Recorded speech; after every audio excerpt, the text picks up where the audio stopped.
अब बात करते हैं, छत्तीसगढ़ में चुनावी दौर जारी है। उसके अलावा मिजोरम में भी आज 7 नवंबर को मतदान जारी है। छत्तीसगढ़ में भी पहले चरण का मतदान जारी है, लेकिन छत्तीसगढ़ के सीएम भूपेश बघेल के बारे में बहुत कम लोग ही जानते हैं। और भूपेश बघेल की पकड़ छत्तीसगढ़ में और राजनीति में इतनी मजबूत क्यों है, ये भी बहुत कम लोग ही जानते हैं। अगर बात करें भूपेश बघेल की, तो भूपेश बघेल का जन्म 23 अगस्त 1961 को हुआ था और अब वो छत्तीसगढ़ के तीसरे और वर्तमान मुख्यमंत्री के रूप में तैनात हैं। और ये हम आपको इसलिए बता रहे हैं क्योंकि भूपेश बघेल के ऊपर ईडी की तलवार जो है वो लटकी हुई है। और बात करें तो उनके ऊपर आरोप भी लग रहा है कि 508 करोड़ का घोटाला हुआ है। और ये सारी प्रक्रिया जो ईडी की कार्रवाई की और जितने भी आरोप प्रत्यारोप की प्रक्रिया लगी हुई है, ये सारे विधानसभा चुनाव के ठीक पहले हुए हैं। और इससे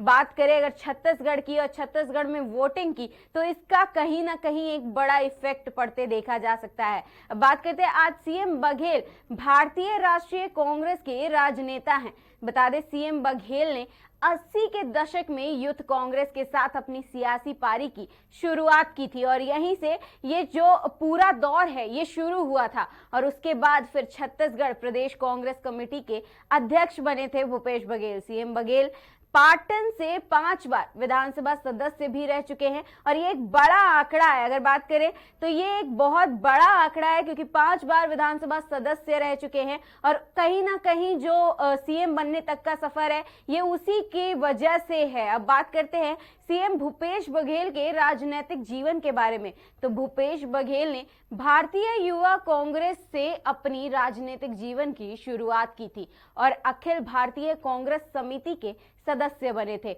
ये भी एक बड़ी बात थी और बड़ी चुनौती थी। और 1993 में पहली बार पाटन से मध्य प्रदेश विधानसभा के लिए चुने गए थे। ये मध्य प्रदेश में भी जो पकड़ है कांग्रेस की कहीं ना कहीं इस वजह से भी है और ये भी एक मुख्य कारण है। और अब बाद में उसी सीट से 5 बार चुने भी गए और ये भी एक बड़ा आंकड़ा है और ये एक बहुत बड़ा आंकड़ा बताया जाता है। और इसलिए भाजपा की ये टक्कर बेहद मुश्किल है क्योंकि पहले सीएम भूपेश बघेल रह चुके, फिर कमलनाथ की बात होती है, उसके बाद फिर शिवराज सिंह चौहान की बात होने लगती है। और शिवराज सिंह चौहान का जो टाइम पीरियड है वो बेहद ही अच्छा रहा है। लेकिन अगर बात करें जनता की, मध्य प्रदेश की जनता की, तो उसके दिल में कहीं ना कहीं ये देखा जा सकता है कि कांग्रेस ही राज करती है। और अगर अब ओपिनियन पोल की बात करें तो वो कांग्रेस ही आगे बढ़त में भी नजर आती है। बता दें, नवंबर 2000 में छत्तीसगढ़ राज्य का गठन हुआ और उसके गठन के बाद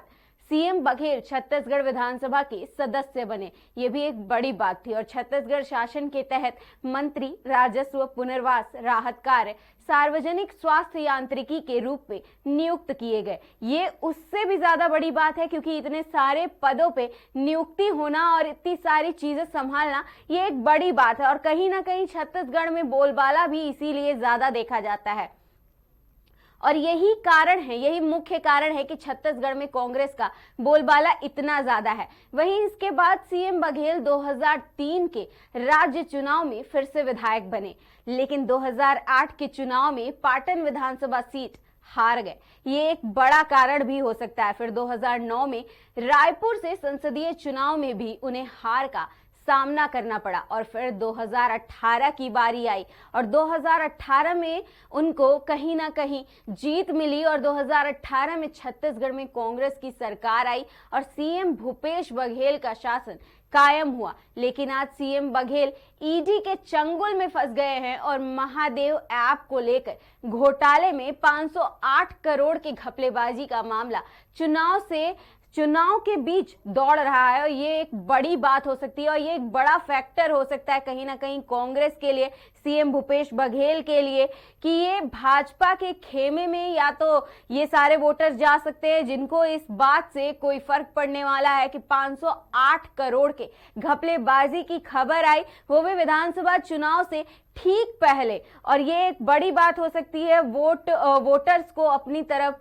लुभाने के लिए, भाजपा के लिए। वहीं कहीं ना कहीं अगर हम बात करें तो कांग्रेस की बात करते हैं तो कांग्रेस के लिए ये एक नुकसानदायक साबित हो सकता है, क्योंकि कांग्रेस के ऊपर जो ईडी की तलवार लटकी है इसकी वजह से एक बड़ा इफेक्ट पड़ते देखा जा सकता है। अब अगर बात करें कांग्रेस की तो कांग्रेस छत्तीसगढ़ में बेहद मजबूत है, वहीं राजस्थान में भी मजबूत है। अगर बात करें मध्य प्रदेश में तो मध्य प्रदेश में इस वक्त भले ही भाजपा का शासन है लेकिन वहां पर भी कांग्रेस की जड़ें बेहद मजबूत है। अगर इन 5 राज्यों में देखा जाए तो ये 5 राज्यों में 3 राज्य सबसे बड़े कहे जाते हैं और यहाँ पर कांग्रेस का बोलबाला सबसे ज्यादा है। अब बात करते हैं मिजोरम की, तो मिजोरम में भी चुनाव मतदान के आंकड़ों को बढ़ते देखा जा रहा है और वहां पर चुनाव जो है वो बेहद ही शांतिपूर्ण तरीके से बीत रहा है। लेकिन अगर बात करें वहीं छत्तीसगढ़ की तो छत्तीसगढ़ को नक्सल एरिया कहा जाता है और आज वो देखने को फिर से मिल गया है। भाजपा पहले से ही ये कयास लगा रही थी और पहले से ही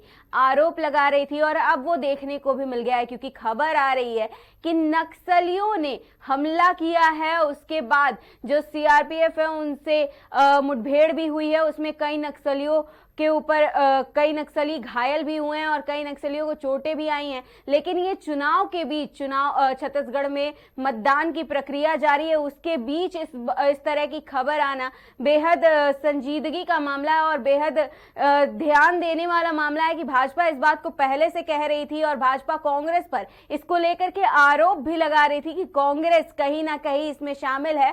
और सीएम भूपेश बघेल पर अनुराग ठाकुर ने आरोप लगाया था कि ये कहीं ना कहीं कांग्रेस का श्रेय देना है कि नक्सलवाद को बढ़ावा दिया जाता है और उनका हाथ भी कहीं ना कहीं इसके पीछे है। और इसके अलावा अगर हम बात कर ले तो प्रियंका गांधी भी आज छत्तीसगढ़ में दौरा कर रही हैं और उसमें अपने प्रत्याशियों के लिए जनसभा को संबोधित भी कर रही हैं। तो ये भी एक बड़ा फैक्टर हो सकता है चुनाव को और वोटर्स को अपनी तरफ लुभाने का। तो देखना यह है कि आखिर भाजपा इसमें बाजी मारती है या फिर कांग्रेस एक बार फिर से वापस आती है। एक ब्रेक के बाद हम आपसे फिर मिलेंगे नए आंकड़े के साथ।